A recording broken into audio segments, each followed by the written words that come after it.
Well, how's that for seamless? Oh, yeah. Perfect. Couldn't do it again if you tried, I bet.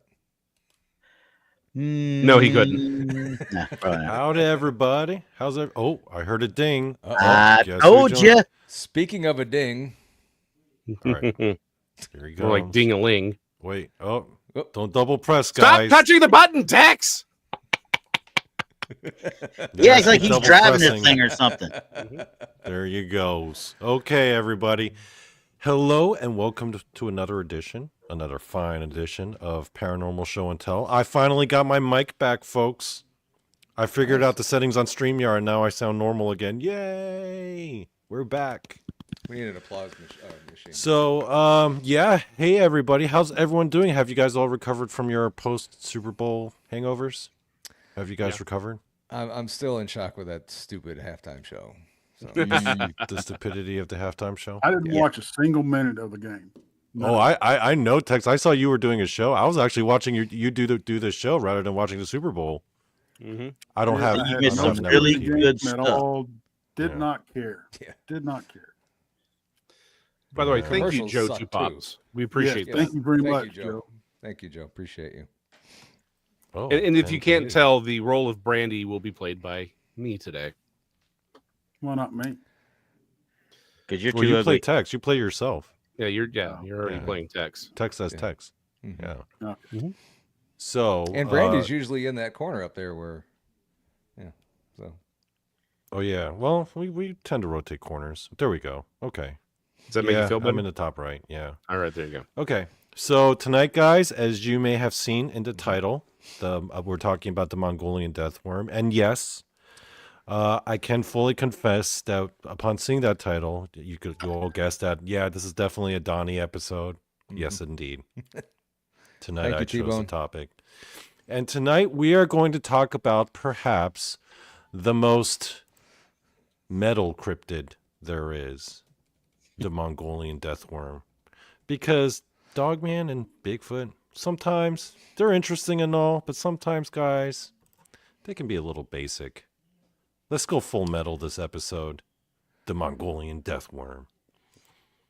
Oh, By the way, thank you, yeah. T-Bone. Thank you, T-Bone. So, yeah, we're going to talk about it because that's a cryptid that's also been on the tip of many people's tongues. People have talked about it, but very few shows have been dedicated, or very few episodes have been dedicated to the topic of the Mongolian Death Worm. Mm-hmm. So tonight we are here to discuss, the Mongolian Death Worm, guys. What do you guys think? What are your thoughts on the Mongolian I'm Death confused. I'm confused. Worm? Okay. this is Wednesday, Aren't we Tex. supposed to be reviewing pictures and videos and Oh yeah, we got pictures and videos and Yeah, stuff. we're good. Mhm. Yeah, we're just starting off here. Mongolian Jack. Death We're Worm? just starting off, yeah. So, but I mean, what do you guys know about it? Have you heard much talk in the cryptid circles about it in your time in this community? Has Oh, it yeah. been brought up? Has there been conversations? Have you guys talked about it in some of your older episodes? Honestly, no. Yeah, No. I don't think we ever talked about it over on Texas Front Porch. It's Oh, honestly one of my yeah, favorite cryptids, though. We brushed over it, but we never really dug it. Mm-mm. We never went down the wormhole, so to speak.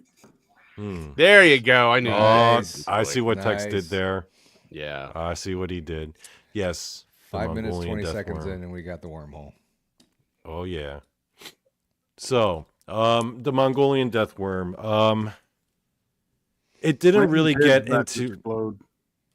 Yeah, it didn't really get into, I guess, the zeitgeist, as they would say, until about the 1920s, when this guy, Roy Chapman Andrews, he's the guy that kind of made it famous. This guy, as it is often rumored, was the original inspiration for Indiana Jones, because this I'll be guy back. went on to Really? he went on to become the.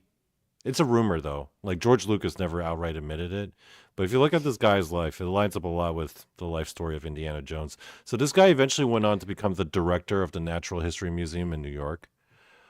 He was an avid outdoorsman, naturalist, was really into paleontology. When back in the turn of the century, paleontology was still a young field, right?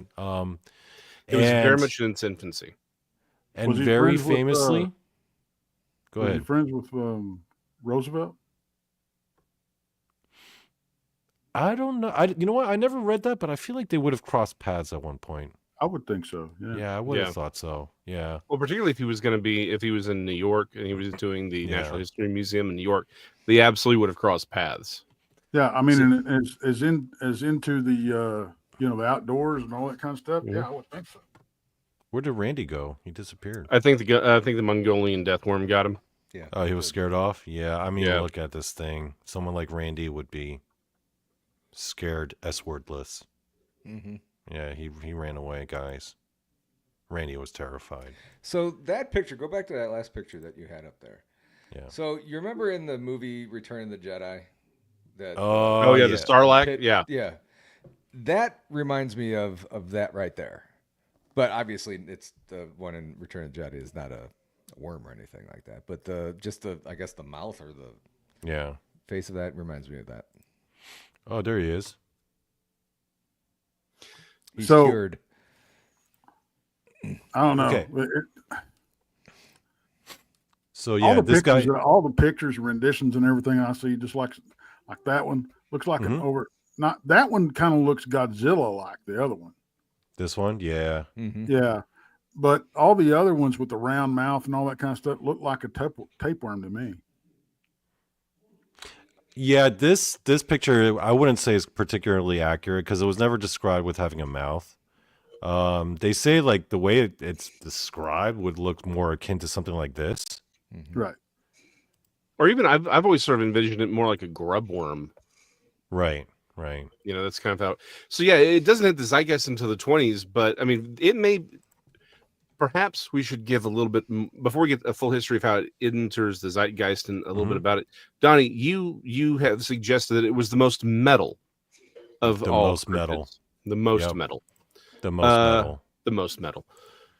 Could you So- Could you tell the good audience Mhm. who may not be as familiar with this particular cryptid what makes it the most metal? Because people living in Mongolia, Mongolians are absolutely like terrified of this thing. Like the reason why it left such an impression was because while this guy was exploring the Gobi Desert and living with people and like hanging out with people in like yurts and like nomadic peoples, he would ask them about the Mongolian death worm because that's what he wound up going there looking for. And like so many people he talked to were like if you see this thing, you're dead. You're dead. You're just dead. Apparently, it would spit out this yellow caustic poison that would basically, if it touched you, you died instantly. You would scream in pain, and then you would die. And it was a poison, and it was an acid at the same time. It was an acid poison combo. So essentially, it's a worm that evoked the feelings of alien. Right. But this substance would get on you, and then you would die of poison, but then it would also acid burn through your flesh because overkill, because metal. Right? Now would it go in and apparently eat you they after said that after it kills you, or well, that's how it was like a form of like apparently according to them, they say it was like its way of digesting you before it starts consuming you. But a lot of these nomadic people would say that the Mongolian death worm was responsible for the deaths of so many like people and livestock. And even the prime minister of Mongolia at the time, when he met Roy Chapman Andrews, he said, yep, the Mongolian death worm, it's a real thing. As a matter of fact, the Mongolian word for it, hold on, let me look it up. This is kind of hard to pronounce. It's pronounced Ahai Hoche. You know, I'm going to give you credit for that one because I couldn't have done any better at all. That's the Mongolian word for it. Yeah. And Because Mongolian's weird as hell. yeah, it sounds like As a Klingon language. or the language. Yeah, well, it's got a lot of guttural yeah. back of the throat sounds. It's very hard to do. Well, And by the way, the worm is supposed to be like 3 feet long. Yeah, it was described as the length of a man. It's about the size of a man's arm. ooh, Yeah. I always thought it was supposed to be this big, huge thing. No. Well, No. 3 feet's it's a pretty damn big worm here. Yeah, no, I it's mean, not like like- it's not like ginormous or anything. It's Yeah. like 2 to 3 feet long. I'm talking trimmer thing. I mean, grab. Yeah, we're not talking about shy Yeah. Halou. We're not. Yeah. Yeah, we're talking about something about, but the thing is, it doesn't have to be big because it just kills you right away, right? Also, according to folklore, not only does it have poison and acid, it can also electrocute you. Yeah. So So I was it about to say that shocks was you. the other. Yeah, Yeah. so it hits you with that electricity, and then you get hit with the yellow caustic stuff, which poisons you and burns you at the same time. Predigests you. It predigests you. Well, it doesn't burn you; it corrodes you. Yeah. But pretty amazing stuff. So But the- here's so the the thing, worm though. can- The kicker is, people in Mongolia, they swear by it. That was the thing that the guy was noticing. And he was there for a couple different reasons. Like, he had heard the legend of the Mongolian Death Worm. That was the main reason why he was in the Gobi Desert asking around. But he was also trying to prove this theory that human origins, rather than coming out from Africa, this guy believed that human origins came out from Asia. So he was there to try to prove all that. And then while he was there looking for the Mongolian Death Worm and gathering up all these accounts and stories, he winds up, just happens to chance upon the first fossilized nest of dinosaur eggs ever discovered. In fact, this creature, the Andrewsarchus, was named after him. Wow. I didn't know that one. Yeah, I mean, I know the Andrewsarchus. It's actually something I've discussed, Yeah, but this I is the didn't guy realize who it was was named after. I didn't realize it was named after him. That's cool. Is, Yeah. is that supposed? Is that thing supposed to be like a Pig bear. look like a This? man pig bear type thing? I Yeah, mean, these things were pretty nasty. These were from the Eocene era. I'm sorry, Jason. I don't mean to be mentioning evolution out of turn. It's fine. That's okay. Okay. Anyway, so yeah, these were from the Eocene era. This was like right after the dinosaurs died, and they said they're Yeah. more closely related to like hippos and whales. It's a Basically, this me- is what whales it's a would have looked Mesonequid. like. Yeah. Well, it's a Mesonequid. It's actually. I mean, yeah. There's the argument that it is. Others would place it closer to like a horse. Right, because That it it's had hooves. that had hooves. So Yeah. it's a. But yeah, it's in there. It's Yeah. essentially a carnivorous horse, and the head was Yeah. 3 feet long, and the Oh, rest of the body. dig it. Imagine a thoroughbred Okay. with the head, with a wolf's head, and that's what you got. Oh, I would Yeah. love to have one. I'm Yeah, no, sure I'm you good. would, Tex. Right. Can you imagine riding one of them, Rainey? Hell yeah. no, I want it to be my lap dog. It's a literal warg, guys. It would. Anyway, so I just thought it was a cool looking rendition. I don't think I've ever seen it. So Well, it looks like the ones in whatchamacallit, the Ring movie. The Lord of the Rings. Yeah, that one. You mean like the yeah. warg? I Yeah. just said that. Yeah. Yeah. No, I'm agreeing with you. Yeah. But Okay. it also reminds me of a Klingon dog with hair.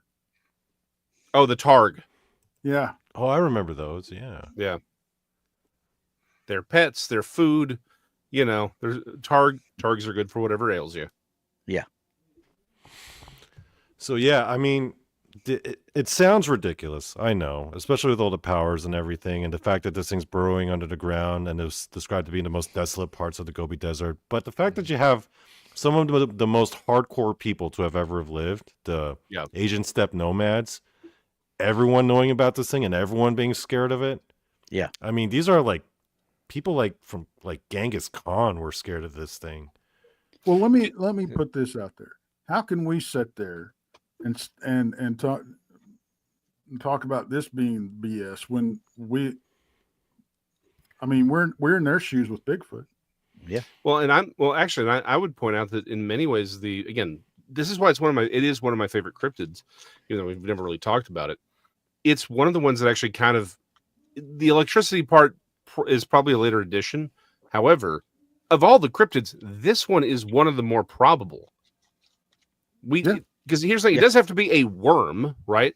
It's described like a grub worm, but again, Yeah. we have giant insects or that are very similar to it. We've got centipedes and millipedes that are massive. They're highly toxic. There are insects that spit, toxic venoms, things like that. Like, this is not that weird a concept, all things considered. Look at the right? bombardier beetle.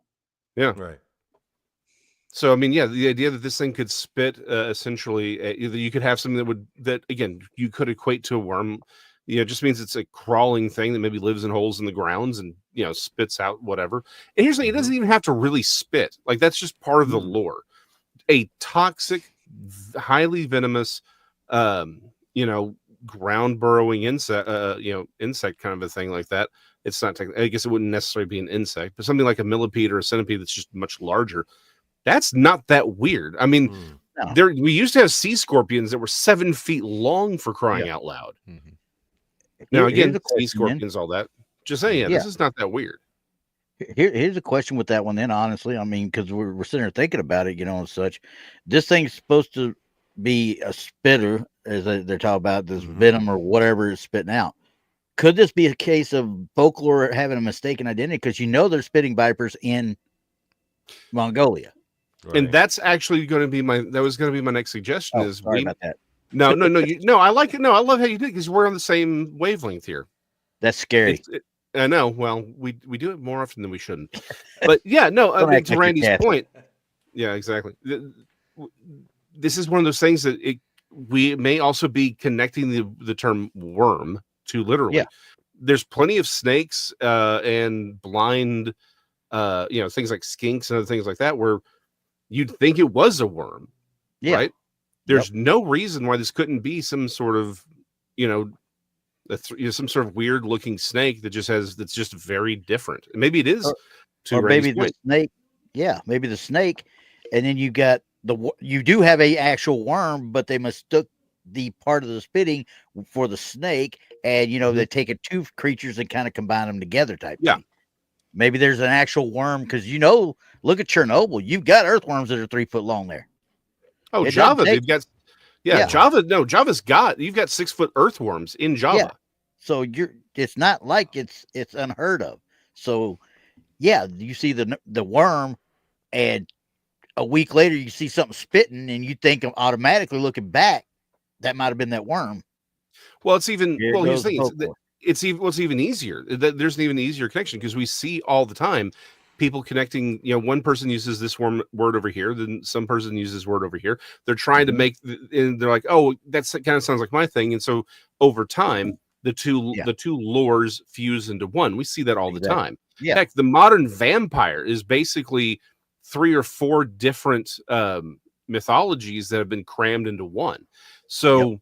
Yeah, I think the idea of the Mongolian death worm being something like a centipede or millipede is one thing, but it could also be a reptile that's just very unusual looking, has a very different hunting pattern. Could be that we've fused several of these things together. But yeah, I mean, of all the cryptids we discuss, the Mongolian death worm is by far the least crazy. Yeah. Well, look at a skank. I mean, you mean skink, or do you mean the lot lizards? But look what a skank looks like.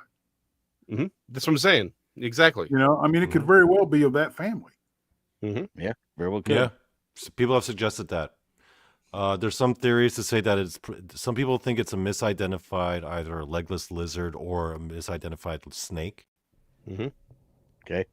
Especially, you guys mentioned earlier about like spitting cobras and spitting snakes. Snakes have been known to do that. Mm-hmm. I hear those spitting cobras are like really accurate too. They are like scary accurate. They're terrifying. Yeah. Ugh. And the fact that you have like the hardest people like just all terrified of this thing, that's got to say something, man. Yeah, it's got to say something. Mongolia. Yeah. These people are no joke. Like I remember there was this one history podcast where that was basically saying Mongolians are essentially Native Americans on steroids. Yeah. Yeah, you're not wrong. Yeah. Because they live the same way, very nomadic, steppe, like plains people. There's an argument to be made, and this is its own episode altogether, and I'm not going to make the whole argument, but that essentially there were numerous migrations, and that it wasn't just across the Bering Sea Bridge, right? That theory, but rather that there were boats that came to the U.S. from Asia or the Americas, and that there's an argument to be made. Even there's some who claim there's genetic connections that some of those Eurasian steppe, like the Mongolians, actually did make it here as part of their expansion, and that's literally what caused the collapse of the Mayan Empire. That's a whole argument for another time. But to your point, they are just a very metal, American Indian group. The Mongolians are not a joke, right? They're no so joke. So the fact that they're terrified of this thing should give some credence to, hey, something's going on. I mean, think about it, right? We give so much credence to what the Native American legends and folklore talk about, especially with regards to cryptids like Bigfoot and skinwalkers. If there was this one cryptid out there that we all knew about, but then you knew all the Native Americans were absolutely terrified, that's something to really consider, right? Yeah. Now you got these Mongolian people who've been living in some of the most difficult terrain to live in, honestly. Yeah. Like the Gobi Desert Asian steppe is some of the least densely populated areas in the world. And there's good reason for that, because the land is just so harsh. The winters are so bad. The Gobi Desert's so unforgiving. Yeah. And the fact that these people lived there for generations, I mean, these are some real hard people. Yeah. And yeah, you mentioned and when I was in Korea, I knew some Mongolian people, and I even brought it up to them. Like I wanted to know if they even have heard of the Mongolian Death Worm. They're like, "Oh, we all know about it." Okay. I seem to remember a type of wrestling in Mongolia that was it was even what's his name, the dude from Expedition Unknown. Yeah, Mongolian wrestling. It's sort of similarish to sumo. Yeah, there's a Korean wrestling that's very similar to it as well. I just remember when they were talking about it, because these guys, they're no joke. They're in mud and stuff when they're doing it. There's no mats. There's no nothing. They're in a field, and it's quite hilarious to watch until you realize these guys are actually going to hurt each other if they're not careful. Yeah. Damn. So let me throw this out here. Allow me to be the contradictory one for the moment, even though I am on record of saying of all the cryptids in the world, this seems like one of the more reasonable. Because most likely, most likely, not just because, again, kind of put the descriptions aside from a moment, between legless lizards, snakes, and things like millipedes, centipedes, and again, the fossil record of giant things like this, it's very likely that something like that could exist, particularly in the Gobi Desert. Yeah, to Donny's point, it's remarkably isolated. There's just not a lot of people out there. Something along those lines, having almost like a trapdoor spider kind of existence makes perfect sense. Now, all that being said, allow me to play devil's advocate here. Is it possible that this is the Mongolian version of a snipe hunt?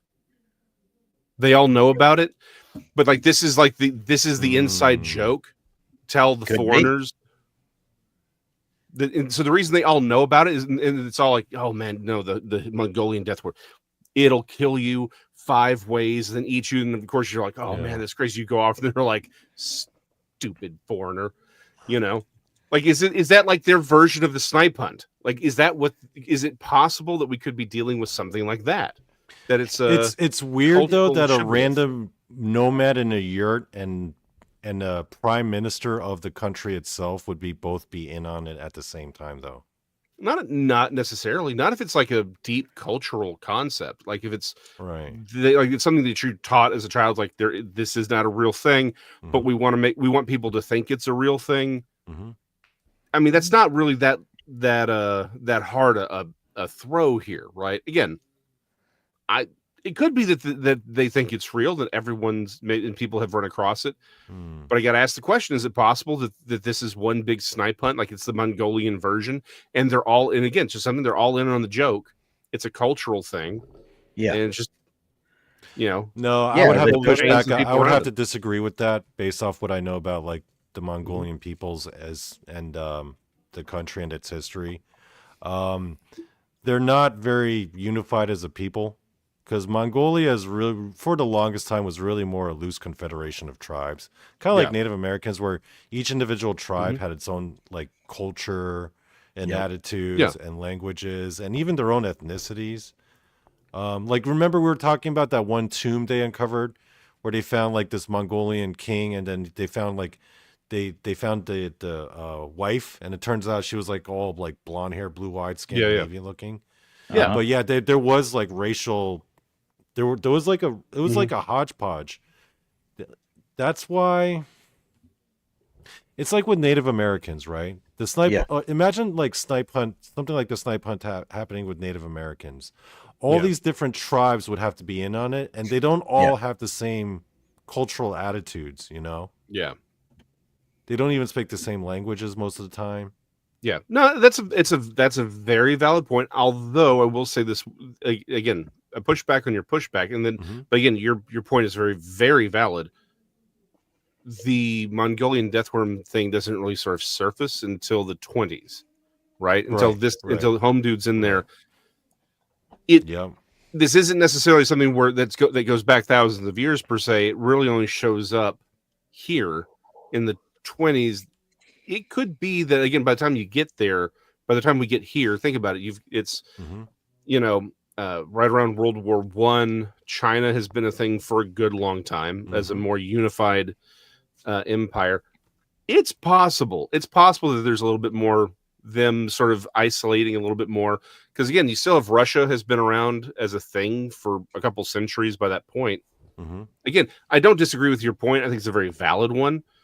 But it's also, by the time it starts by the time the story starts circulating, a lot of that has sort of been dealt with because of the pressures from the Russian Empire, which would be turning into the USSR at that point, and then China, and of course you've got pressures from Japan, from Imperial Japan, and around that time also pushing in on mainland China, going towards Mongolia.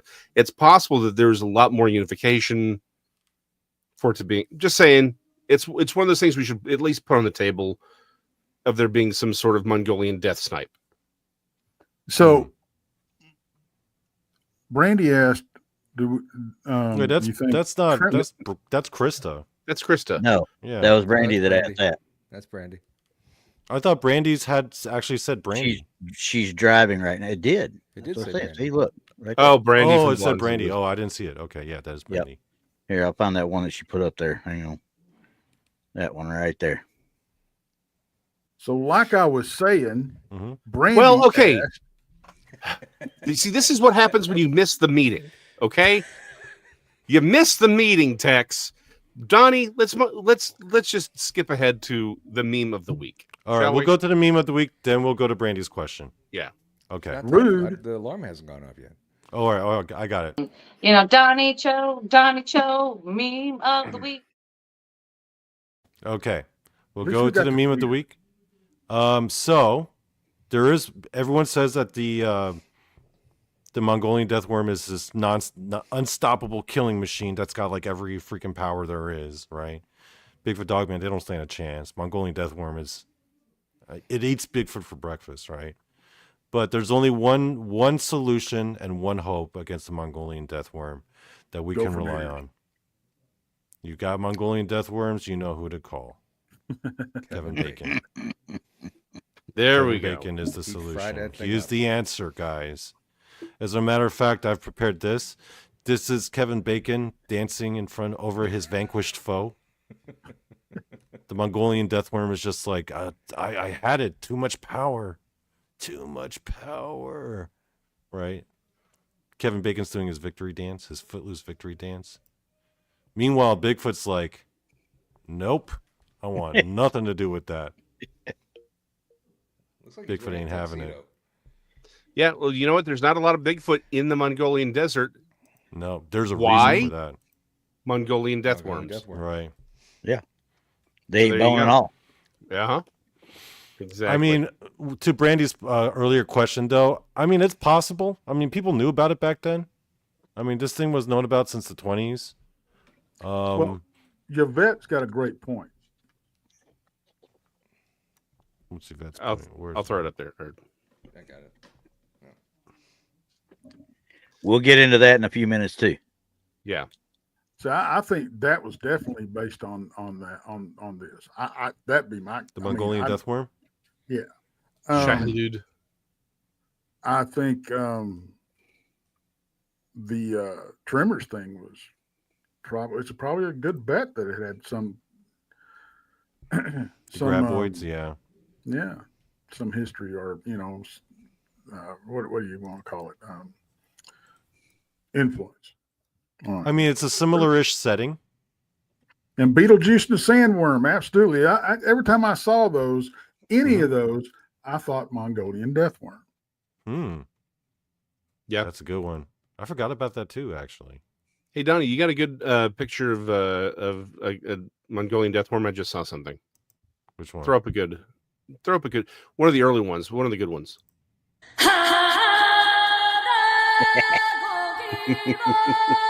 So metal. All right, I'm gonna. Oh, I should go with this one. Hold on.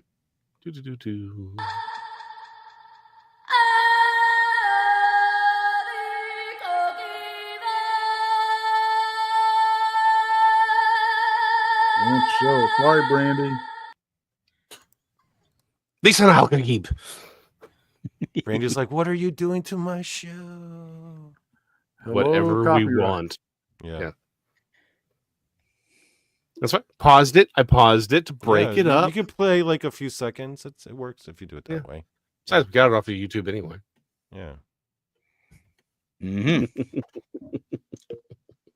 So yeah, it's again whether or not Frank Herbert was thinking of was thinking of the Mongolian Death Worm when it came to Shai-Hulud. It's possible the Tremors actually was based on the Mongolian Death Worm, considering all the things that it does, right? Yeah. In many ways, its behavior is actually more akin to that one than necessarily what Frank Herbert was doing. I'm wondering now if Tremors actually got their idea directly from Dune. It's possible. Because again, Herbert was writing in the 50s and originally.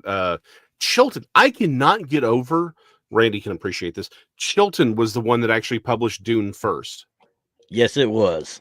That is the strangest thing. It is one of those things I cannot get over. For those in the chat who don't know what Chilton is, Chilton is the they're the ones that make all that are on the show that don't know who Chilton is or what a Chilton is. I wasn't going to call you out like that. Yeah, Tex. we're trying to be nice. All right. So for Tex, who has no idea what Chilton is, nerd to be on the show. Well, okay, fine. I can take Is care that of like that the for Hilton, but in China? No. There we go. We fixed the problem. Oh, no, we're doing Chilton, this again. No, we're not. You got to put that bit to rest, Jason. Seriously. I'm okay with it. Yeah. No, so Chilton is the one that makes all the manuals for cars, for the repair manuals for cars and things like that. That's, again, growing up as a mechanic or the son of a mechanic. Oh. Well, I know that Paul. Chilton. Yeah. Paul had to sign out, guys. He had something come up. Uh-oh. Yeah, okay. So, sorry, Paul. Bye, Paul. He'll be back. Don't worry, guys. Yeah, he'll be back. So yeah, Chilton was actually the first one to publish Dune. It was a flop. It only succeeded later. Yeah, big time. So, yep. But yeah, so it's entirely possible that Dune it was the inspiration for Tremors, but it's also possible that Tremors looked at the Mongolian Death Worm and said, "Yeah, like this sounds like something we could do." Didn't Chilton originally do it in like the mid '60s or something, if I remember right? Yeah, it was in the '60s. Okay. No, I didn't know he wrote anything else but tech manuals. Well, so Herbert wasn't working for Chilton. Chilton was the only one that was the son of the publisher, found the book because everyone who read the book and like the major publishers didn't want anything to do with it because it was just so weird. And the son of the main publisher for Chilton found it and said, "Hey, let's try this. Let's try branching outside of the automotive repair industry." And it flopped, and so they're like, "Okay, we're just going to go back to making certain you can fit you fix your Datsun." But then Dune blew up later on. And Interesting. So it's one of those stories like, just stay in your lane. Sometimes it's the way to go. And Krista said, meatloaf don't need gravy. That being said, I've never had a gravy. I've never put gravy on a meatloaf and thought that made it taste worse. It always I'm tastes with you on better. that. Good meatloaf does not need gravy. But gravy doesn't hurt. Right? I'm with Donny on this one. However, I would say the difference here is a good meatloaf already has its own gravy. Thank you. Meatloaf cooked right has its own sauce. Exactly, Freaky. Yeah. Exactly. What I'm saying. I'm just saying you So, can't have too much sauce. Pop says it's all good. I didn't have to cook it. Yeah. Anyway, you know who else loves meatloaf? The Mongolian Death Worm. Yes. See how I steered it back, Good take. back I on love it. topic? I'm masterful. Do you think the Mongolian Death Worm's a fan of Bat Out of Hell, or do you think they prefer the earlier version, the earlier records? Well, the Mongolian Death Worm is the most metal cryptid there is. So, That's what I'm saying. So I'm thinking it's probably a fan of Bat Out of Hell. Yeah. Considering if it likes meatloaf. You don't even Bad know enough. who you're referring to. Donnie is so lost on with the Bat Out of Hell thing. He don't know who that came from. He don't know that reference. He's looking it up, but he don't know that reference. I know that reference. I listen Yeah, to now that you looked it up, Captain Google. I listen to some of your Western music from time to time. I dabble. He dabbles I dabble in our Western ways. Yeah. You know, I will do anything for love, but I won't do that. The whole time I'm like wondering, what is he not going to do? I'm wondering now. They Butt never stuff, explain it really. in the video, and I'm sitting there all like, what won't he do? No one says meatloaf is common poison food. Cheap and poisons. Oh. You're probably right. I can't argue with you, but it's good. Yeah. If I'm going to die, hey, what a way to go. I do like me Just meatloaf saying. too. Mhm. I love meatloaf. Yeah. Do you like a good shepherd's pie, by the way? Because that's kind of like a meatloaf wrapped in pastry. No, it is nothing like a meatloaf. I don't know whose meatloaf you've been eating, but shepherd's pie and meatloaf ain't nothing, nowhere, no kind of any part of kind of like each other. Don't make me agree with Tex right now, Donnie. Anyway. Now, my mom used to make what she called shepherd's pie, which was a meatloaf with mashed potatoes baked on top of it. That's what we call Texas shepherd's pie. Yeah. Whatever there is, there's always a Texas version of it. There's like, a I like herder's Long pie. Island iced teas, and then there's the Texas Long Island. Yeah, it's true. Well, it's sort of like the whole I know we need to get back into the Mongolian Death Worm, but it's like the whole poutine up north, right? Where it's the French fries with the gravy. Right? Texas version is a Frito pie. It's the same thing, except we use Fritos. And then you put chili on it with cheese. Same thing. What do they use up north? It's French fries, and then they put gravy and cheese curds on it. And see, we have poutine all the time in the house. Well, they call it poutine. Of course, I married a Yankee. I can't help that. It is what it is.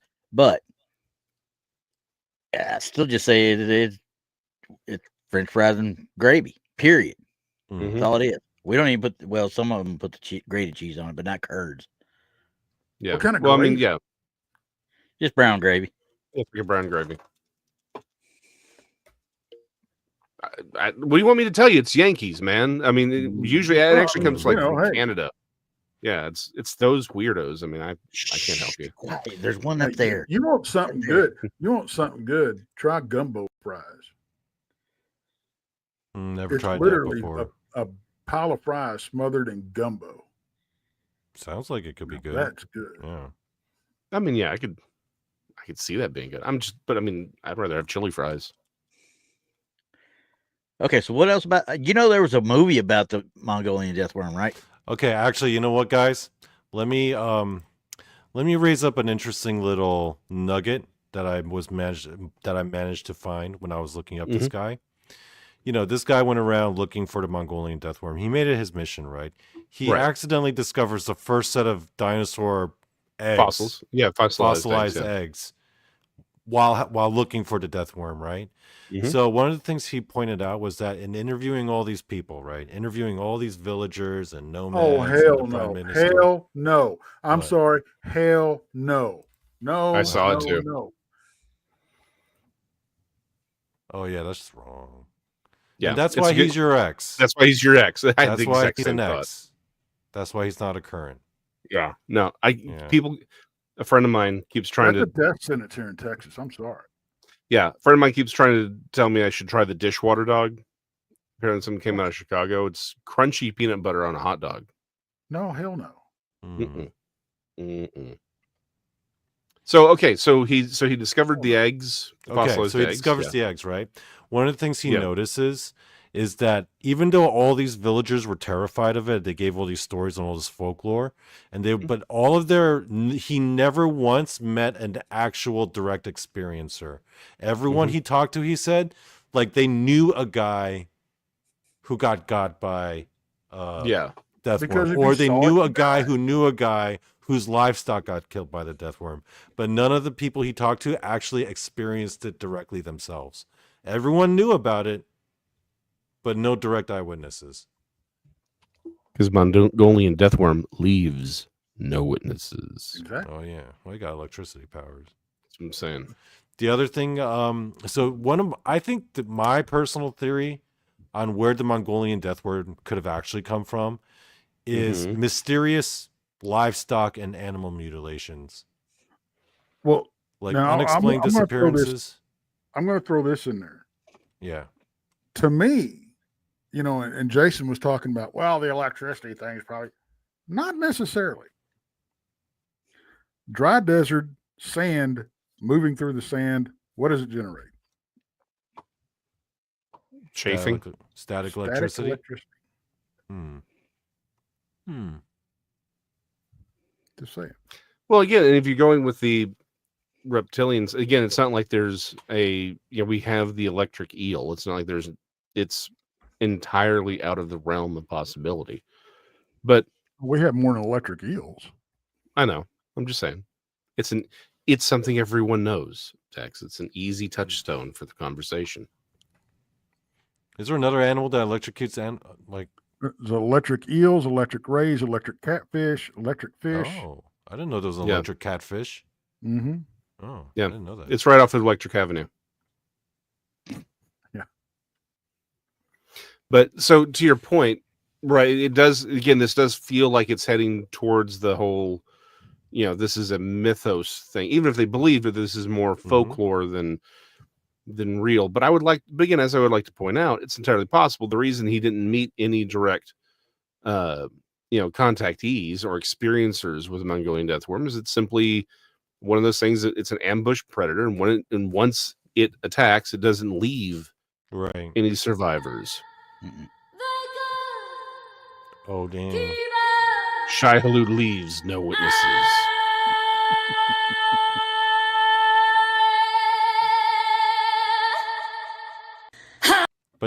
But the only man who can resist its power, Kevin Bacon. Isan al-Gaib. Yes, Kevin Bacon's the chosen one. If there's any moral to this story, guys, of this episode, is that there is a chosen one. He does walk this earth, and his name is indeed Kevin Bacon. Isan al-Gaib.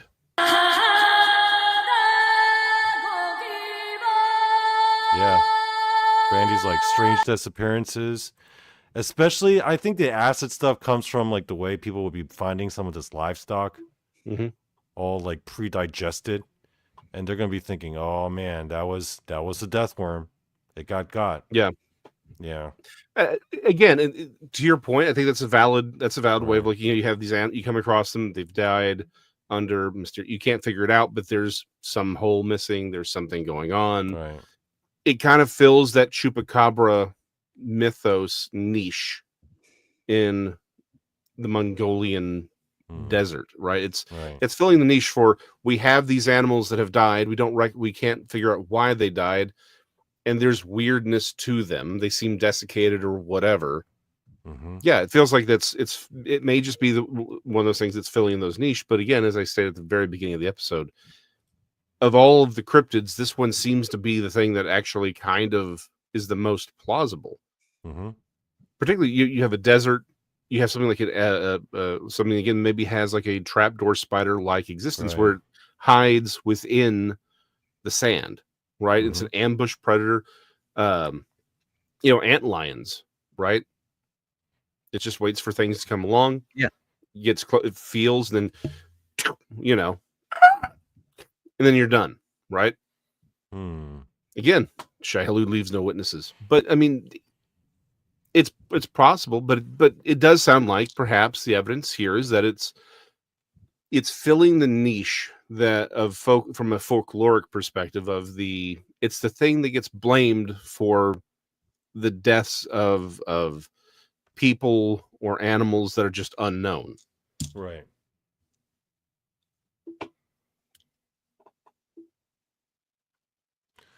But apparently enough people over there claim to have known a guy who's seen one. So known a guy who knew a guy who stole something from a guy. Yeah. It makes like we was talking about before. That's the easiest thing in the cryptid world to actually make plausible is the death worm. Right. So, yeah. I mean, that's the thing. Like, it doesn't even have to necessarily be, something from, I know it wouldn't necessarily be an insect if it's like a worm, but it doesn't have to be a worm. It could be something like a centipede or a millipede. Yeah. We have fossil evidence of things much, much larger. And again, there's giant millipedes and centipedes right now. Right. But again, you have things like legless lizards. You've got snakes, skinks, or skanks if you're Tex. That these things could, they could absolutely all fit within this one sort of, milieu. It doesn't necessarily have to be, something like a giant deadly grub worm. It's like this has from the broadest definition, from a broadest perspective, this is the most plausible thing that's out there. To a point, even more than Bigfoot, because again, it's like with Bigfoot, you have to explain why we don't have bodies, why we don't see them all the time, why aren't they in zoos?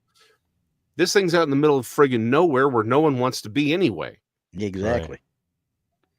Right. Southern and western parts of the Gobi where nothing is at. Yeah, no one wants to live there. It's like you go through it as quickly as you can.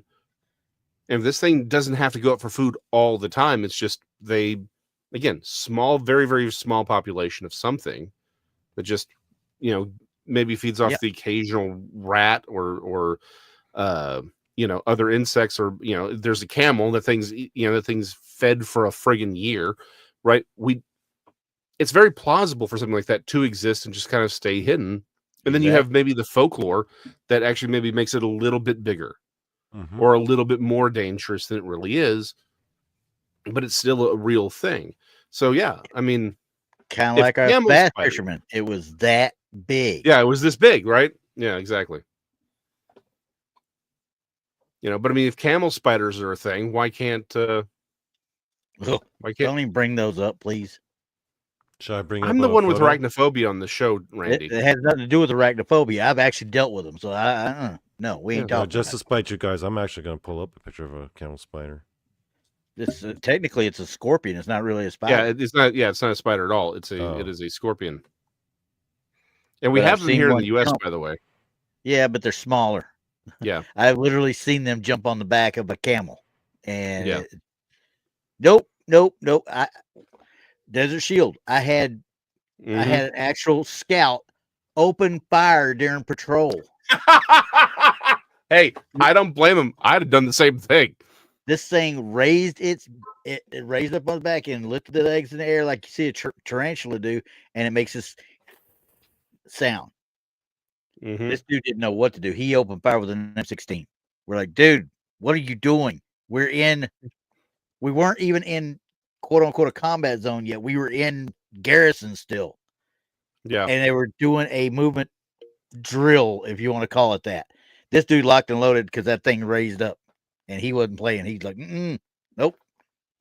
Hey, I do the same thing.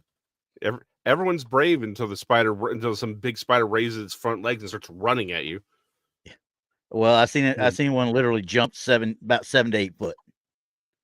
Oh, I'd have burned the whole complex down. Ain't no I'd burn the complex camel. to burn. It's in the desert. Yeah, I'd burn the camel. It's like, sorry, Joe. Yeah. See ya. Yeah, you have a camel spider on you.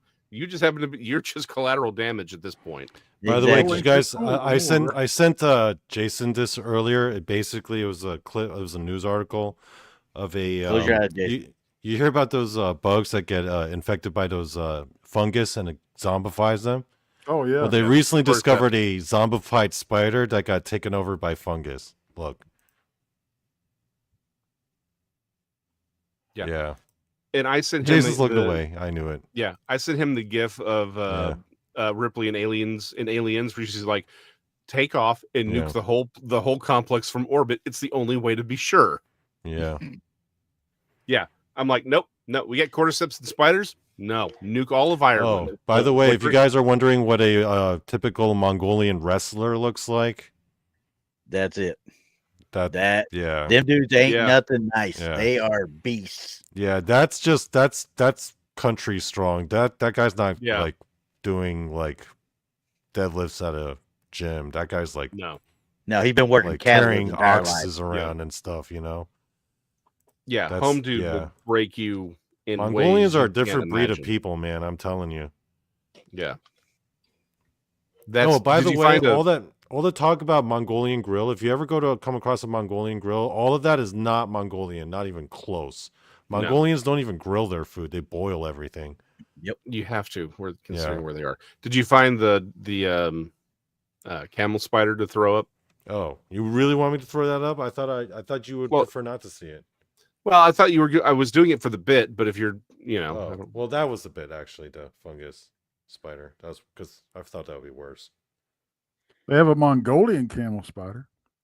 Ooh. do you? Yeah. Or is there? I didn't know there was a thing. Mm-hmm. There is a Mongolian camel spider. Yeah, I bet you the Kimber, aka Cute as Guck, points so out this the home dude probably was out there.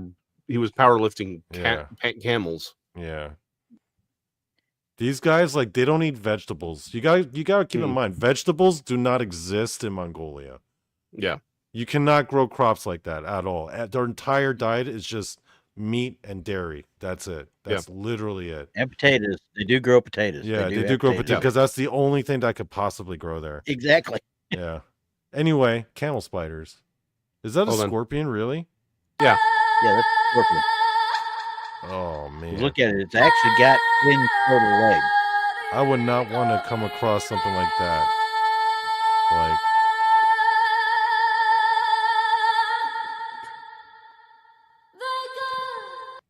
I wish they had a scale which you could actually see how big that one was, because I've seen them, the size of my hand and even bigger before, so yeah, no, it's not a fun thing. No. Yeah, Freaky Geek's like 10 legs? No thanks. Yep. I could barely handle 8. 10? Nah. Yeah, not doing it. Those two that go out front are essentially like the pincers of a scorpion. Yeah. They're so anyway, let's feed them to the Mongolian death worm and see what happens. Here you go. You wanted to scale?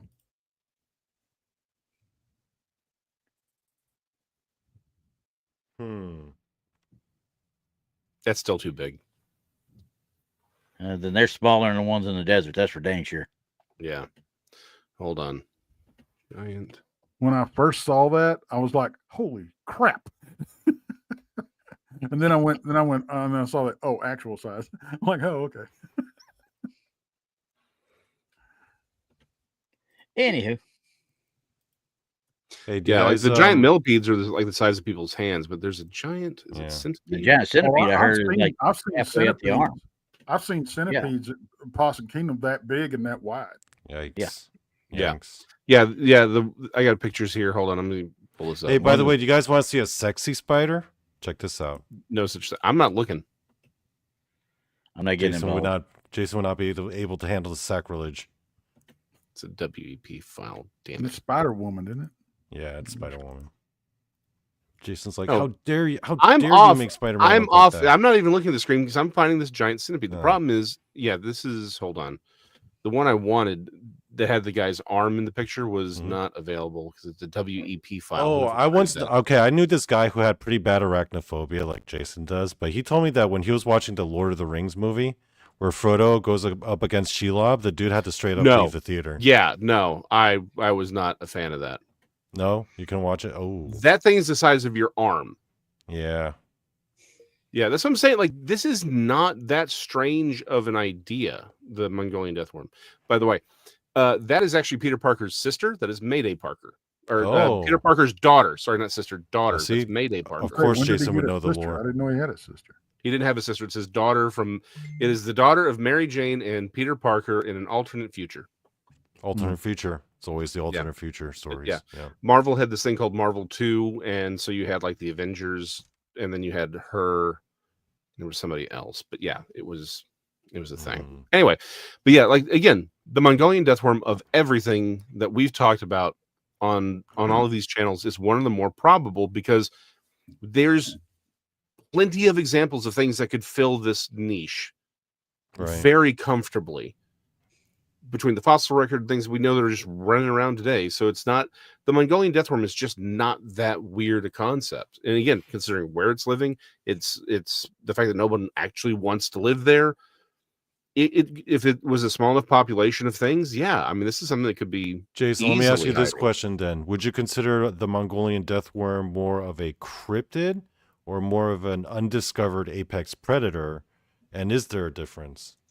I would suggest that there is no difference between a cryptid and an undiscovered apex predator because a cryptid is essentially an unidentified and undiscovered animal. That's all it is, or a creature. In fact, I would specifically say that they are again, what I would call a nobi, a naturally occurring biological entity, right? That's a cryptid.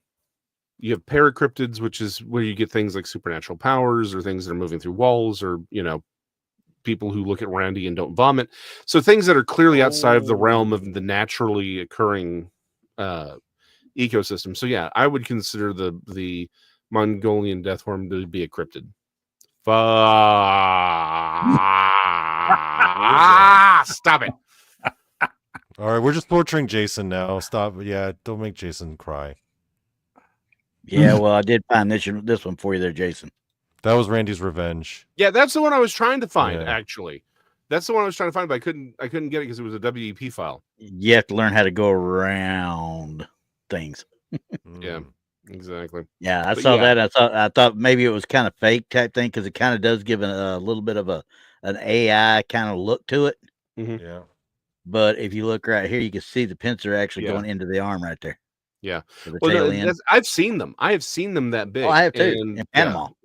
Yeah, exactly. Nope. I've seen them almost that big, and like I said, in Awesome Kingdom Lake. Yeah, on the rocks. And they're bigger ones. And again, like you said, the Javan earthworm can get over 6 feet long. Like this again. Right. There's nothing about the Mongolian Death Worm that really is outside the realm of possibility. Right. Well, there's a good question. Boondock comes up with there. What's up? I hate you. I hate you so much. For those listening, Boondock Mojo says, how about the possibility that something like those things in Tremors could be real? Yep. It would really depend on the terrain, and I think those things are just way too big. Yeah. Something that burrows like that has to be smaller because it's like the rocks and everything. By the way, how about this one, guys? That's a millipede. Yeah, the millipede. Yeah. Yep. That's a big boy. Yeah, they're not much smaller than what the centipede is. Yeah. So yeah, I think the graboids from Tremors are a little more unlikely because of the size. It's just again the speed that they're moving. But something like the Mongolian Death Worm is 3 feet-ish. That's Yeah. reason. That's a reasonable size. Right. Mhm. Again, if it's not just moving through, chasing and grabbing people down, but if it's like an ambush predator, so it's like a trapdoor spider where it's hiding Yeah. underground, or like It an would make ant sense. lion. Yeah, Yeah. makes perfect sense. And maybe the electricity isn't like meant to like electrocute like and just destroy them, but maybe Yeah. it's a way of like just kind of stunning people or things or prey in place, Well, and then it you comes also up gotta think on it about and just yeah. the electricity part of it, though. If you think about it, everything we were talking about that created an electric jolt was all aquatic in some way, Yep. shape, or form. Right. So I don't know that would be able to do something like that. Maybe they had some sort of a But if it was like somehow paralyzer using the in 'em? sand to like build up a charge, possibly, but that's an how insulator. So conductive is sand for electricity? it's not. It's Not. that's not. why glass is Oh. a natural insulator. Oh Yeah. yeah, that's right. Yeah. Silica is a natural insulator. Well, So that's why you have electrified animals into water because water conducts electricity. So yep, that and it works. helps them Yeah. nail the joint. You know. Yeah. But has there ever been anybody do an actual full-blown investigation into the Gobi to try and find one? I'm not talking about People the have Destination tried. Truth. People I'm have not talking tried. about the Yep. cryptid invest. I'm talking about an actual scientific investigation, i.e., like they used to send people 6 months at a time into the jungle, to go document new species and such. People would fly planes at a low altitude over the Gobi Desert looking for tracks. Well, This guy Right. did. Again, that's that the whole guy definitely point. did, Yeah. yeah. He did. Now Yeah. again, but just one man does not necessarily an expedition make. But yeah, There have been people others have. since then, though. There have been Yeah, others people since have. then. Oh, Yeah. why would you fly over looking for tracks instead of getting down there and trying to dig something up that we're talking about a worm? We're thinking it's underground. Why are you looking for tracks? Well, I mean, you got to consider the amount of ground you have to cover. I mean, it's the Gobi Desert. You can't just go walking I around understand looking that. for. Yeah. But they don't just fly over the Sahara. They actually put people boots on ground, when they're actually doing actual, I shouldn't say It's call it still real hard. investigation. It's still real hard because I was reading this one case where there was this World War II. It was like a B-2 bomber that crashed into Sahara. It was like it took off from like Libya, and it was flying back from Italy. It overshot the American base in Libya, Mhm. and then just flew like 40 miles into the Sahara. Crashes because it ran out of fuel.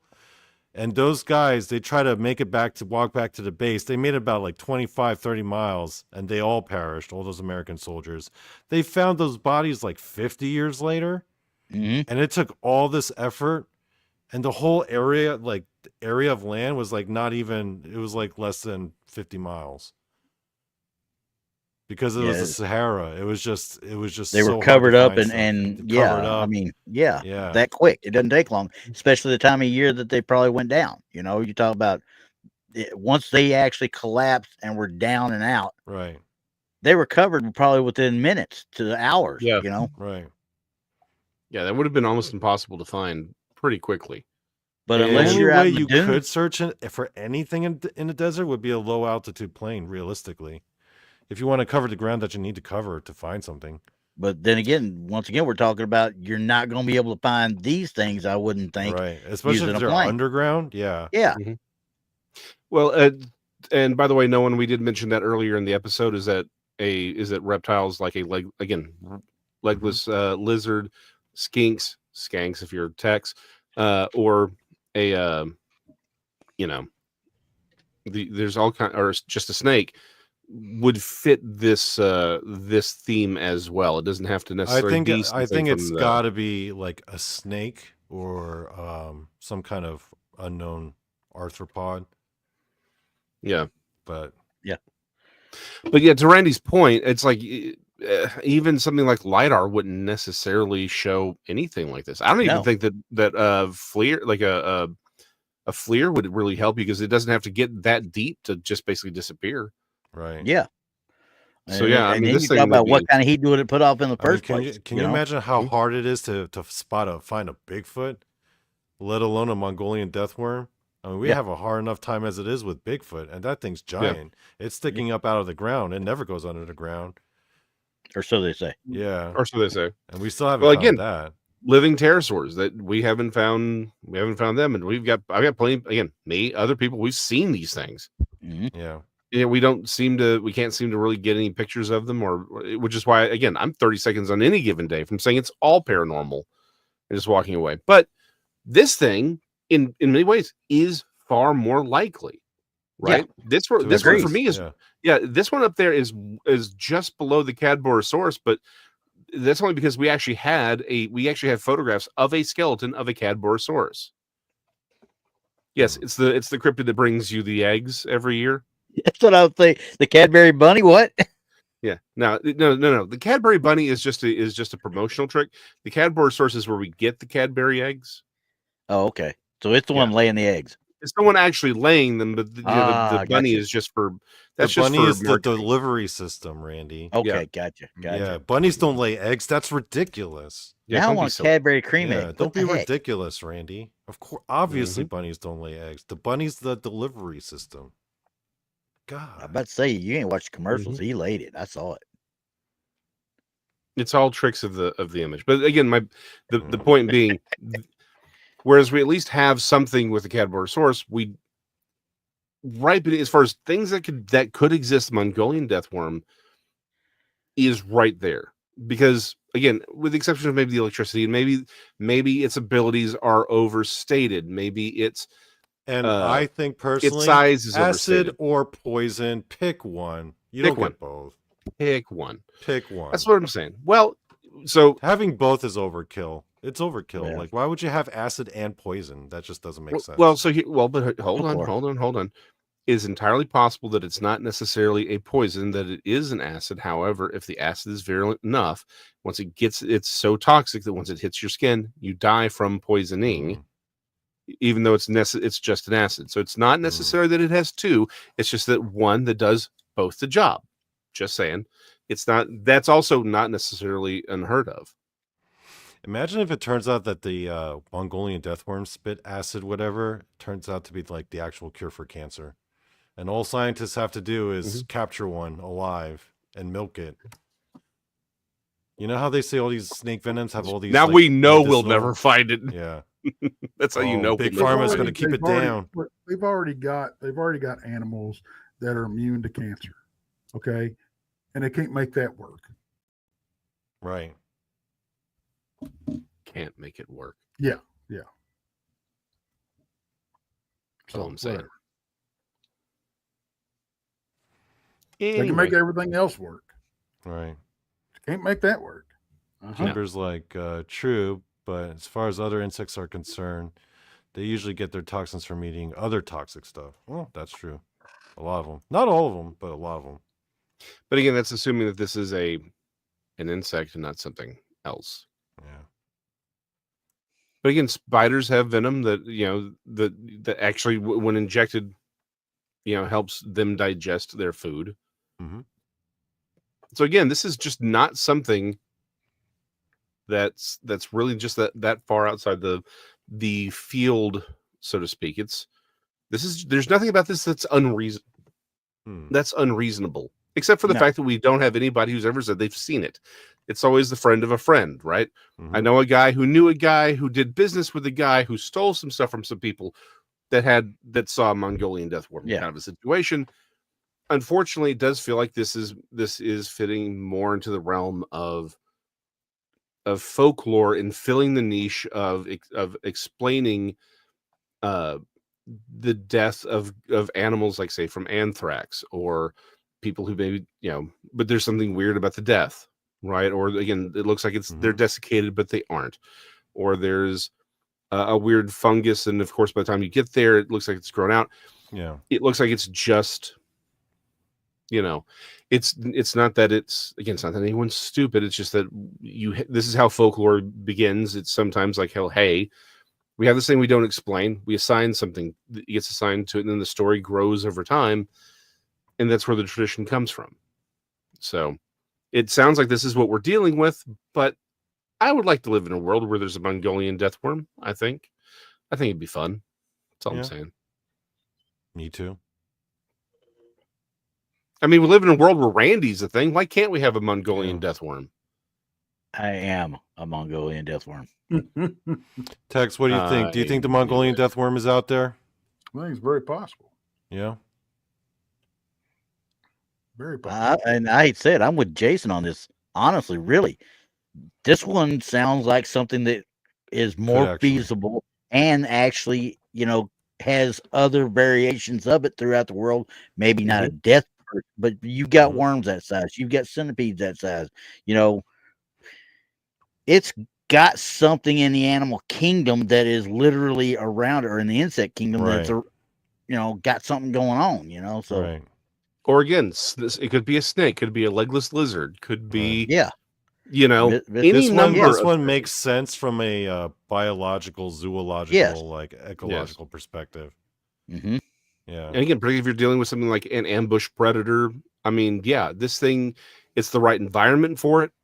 It's the right kind of, the description of some of the abilities. Maybe they're exaggerated, but they're not really that unusual. Particularly from the acid, the acid poison, or even just a toxin, that's just not unreasonable given what we've seen.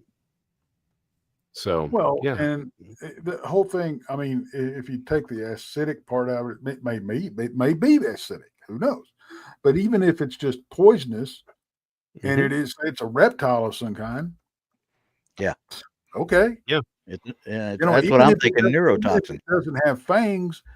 It's still, I mean, that doesn't mean it's not poison. Look at a Komodo dragon. Yeah.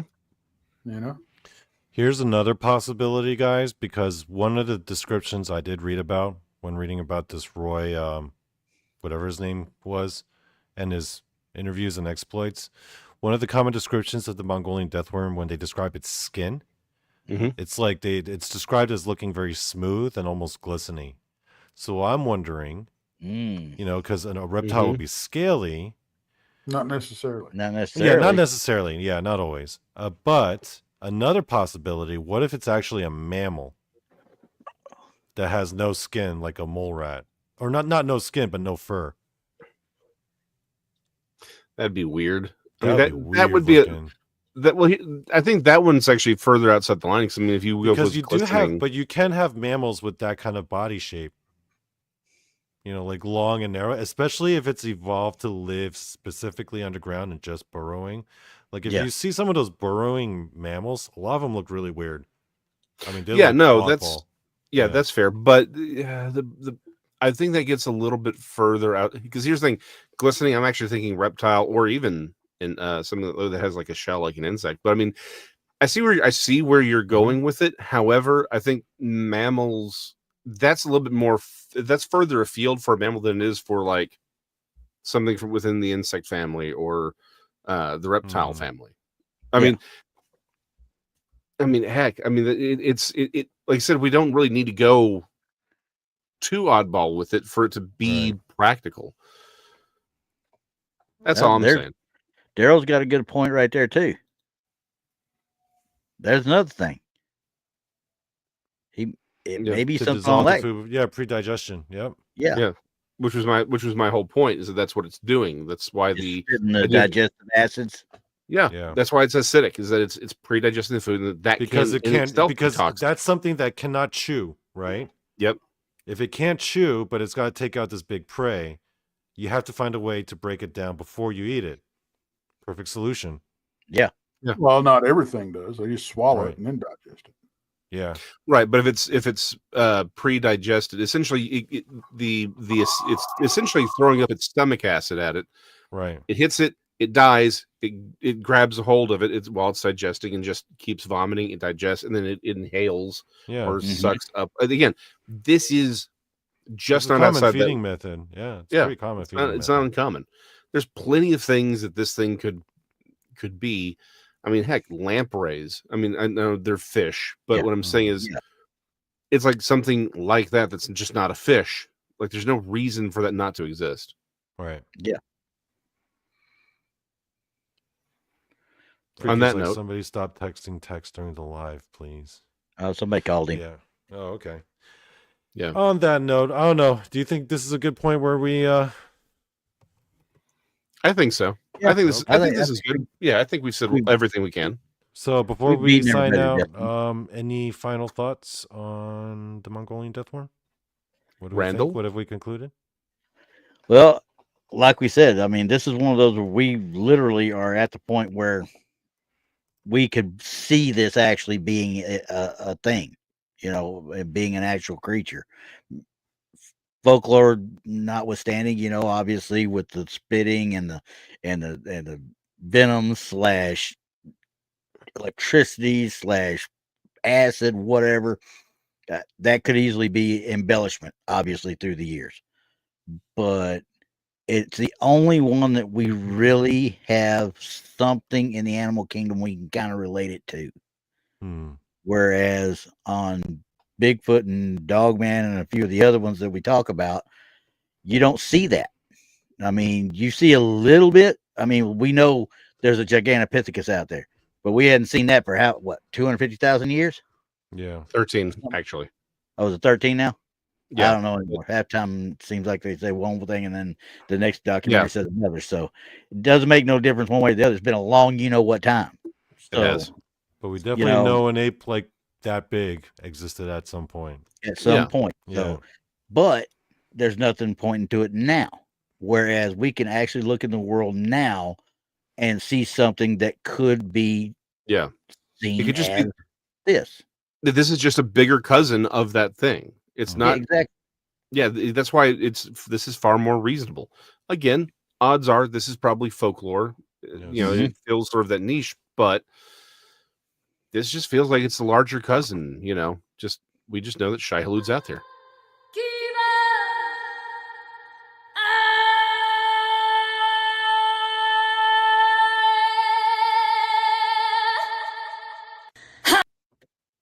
All right. I hate that we can't like rewind it every time, so it just starts at the same spot. But don't worry, guys. Because Kevin Bacon's still out there. Kevin Bacon's out there. As long as we have Kevin Bacon, he walks the earth. We'll be fine. So there is an answer, folks. Kevin Bacon is not under his watch. Is he going to let any worm pre-digest you listening at home? Not on his watch. Just don't be going out to the Gobi Desert. Not without your Kevin Bacon. All right. With that, I think we bid adieu. Let's play the. Okay, I got it again. Oh, okay. I got it. You ready? I'm going to push the button. I'm